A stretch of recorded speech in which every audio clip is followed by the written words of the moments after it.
Yo guys, welcome back to another episode of Cooking with Omar. Guys, I want to start by first of all saying thank you so much to all 5 of you who have been watching these episodes. It's pretty cool to see that you guys have been going out there and successfully and unsuccessfully cooking them. If you have been unsuccessful, keep trying, you'll get it. And if you've been successful, good work with listening to instructions. Today we're going to be doing a dish that I love so much, but I don't cook as often as I should. It is the potato curry. This dish, like, what is there not to love about this dish? There's potatoes in there and there's curry. And we also add a little bit of bell peppers in there as well, just to give it that beautiful flavor, man. So yeah, pretty simple dish to make. You don't need too much. You can add a lot more to it if you want to just spice things up and just make it a lot more fragrant, but these ingredients will make it as fragrant as possible. So yeah, without further ado, let's get started. All right, so we are going to start first and foremost by half boiling these potatoes. So I've got 3 potatoes in here. I've got one big one, one medium-sized one, and then one potato that's small to medium-sized. So we're gonna cut them up, we're gonna skin them, and then we're gonna boil them. So we're half boiling these potatoes because the rest of the cooking process is gonna be done when you are roasting them with the curry. So the best indication to whether these are ready or not is by, first and foremost, you kind of just want to stir them, and if it feels hard, it's not ready. Another way to do it is by poking the potatoes. So if they're very easily pokeable, then they're pretty much ready. I would say that these potatoes, maybe, I said potatoes really weird. These potatoes, I think I'll give them maybe like another 2 to 3 minutes, and then they should be ready to go.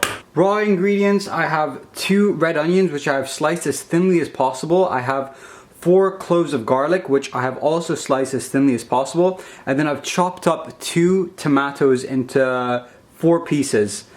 And that's pretty much all the raw ingredients that we need. In terms of seasoning, I have 1 teaspoon of ginger. I have 1.5 to 2 teaspoons of hot curry powder.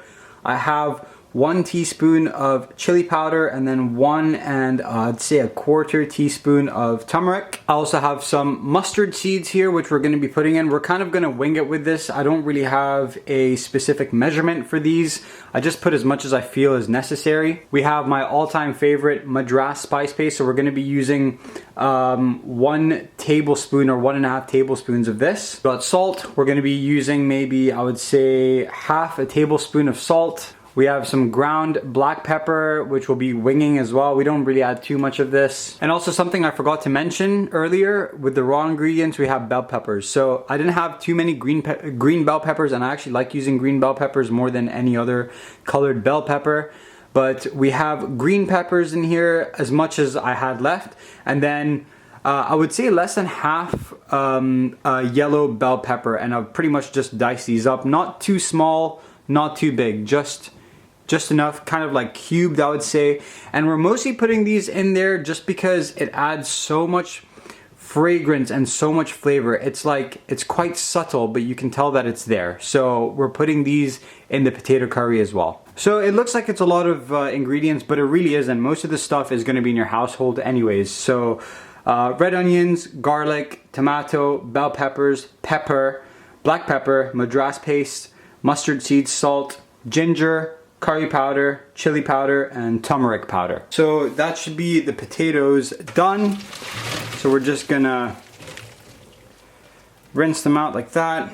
Perfect. So I've got some oil in a pot here. I don't put too much oil, just enough to fry all the raw ingredients, and then if I need to make it a bit more watery, I just add some water to it. I don't like adding too much oil because it actually irritates my stomach quite a lot. We're gonna go in by adding the onions, the garlic, and the tomatoes first, and let that fry.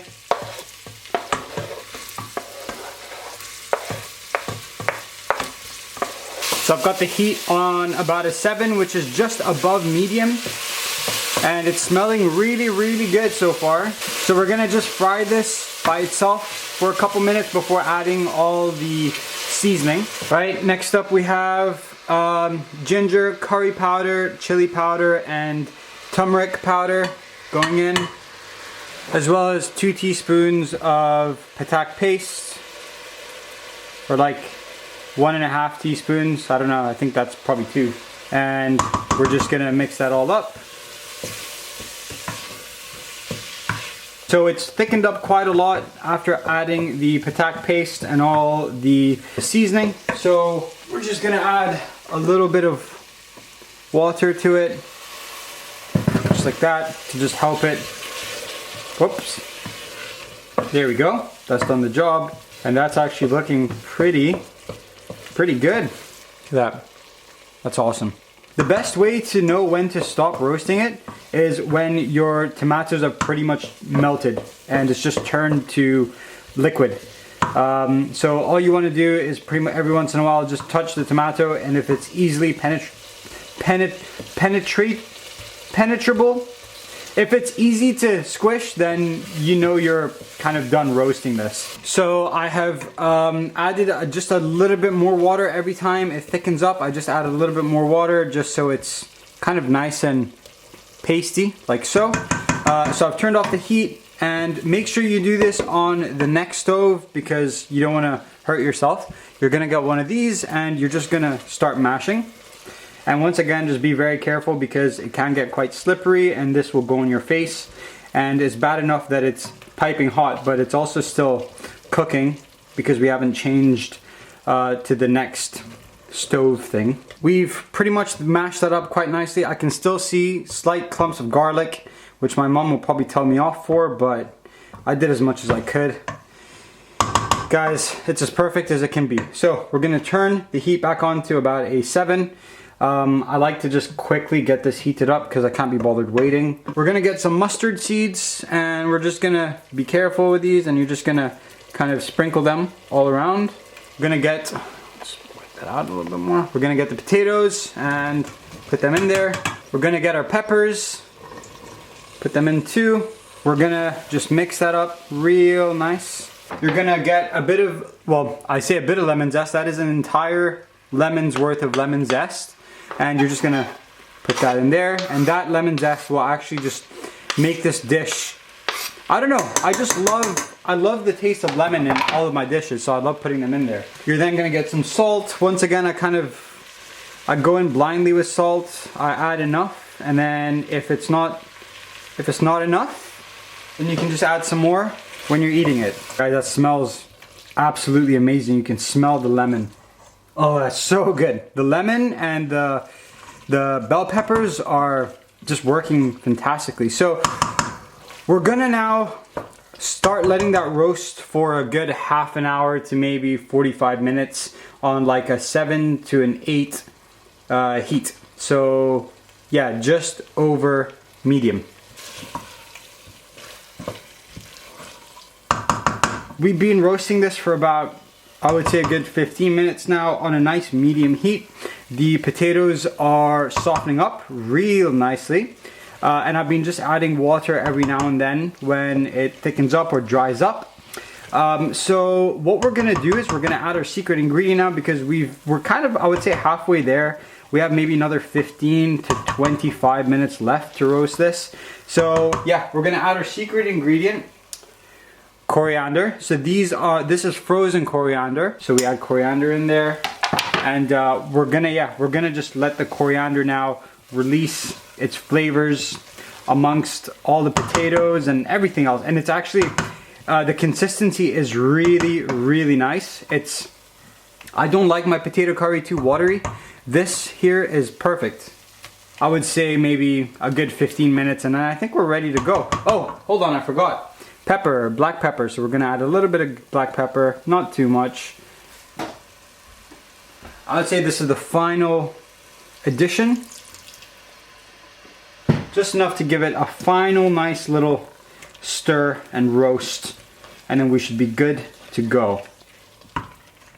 Yeah, that's nice. That is really nice. That for me is a little bit watery, so we'll let it thicken up a little bit more, and then we're done. Alright guys, obligatory taste test. I have here the potato, I have a bell pepper on there, I've got the curry on a fajita bread. I would honestly recommend eating this with fajita bread rather than rice, just because if you have the potato curry with rice, that is just carb loading to the max, and you're going to be bloated for the next couple days. So I recommend with some bread, but at the end of the day, it is entirely up to you, man. Right, let's go.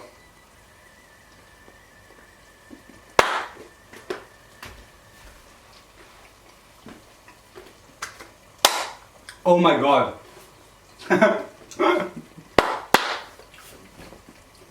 First of all, you get that nice lemony taste to it, and then you get the saltiness, and then the kick comes in, man. That spice kick just hits you. That is so good. And then the bell pepper.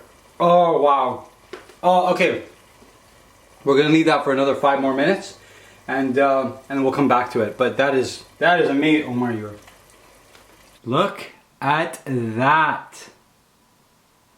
Now, that there is a tower of green pepper, potatoes, and we have the yellow peppers there as well. And there you have it, guys. So total cooking time, I would say, would probably be about half an hour to maybe 35-40 minutes, including prep. You're looking at about almost an hour. If you're quick at cutting and peeling onions and garlic, then you've cut down that prep time majorly, but it just takes me a long time to do so.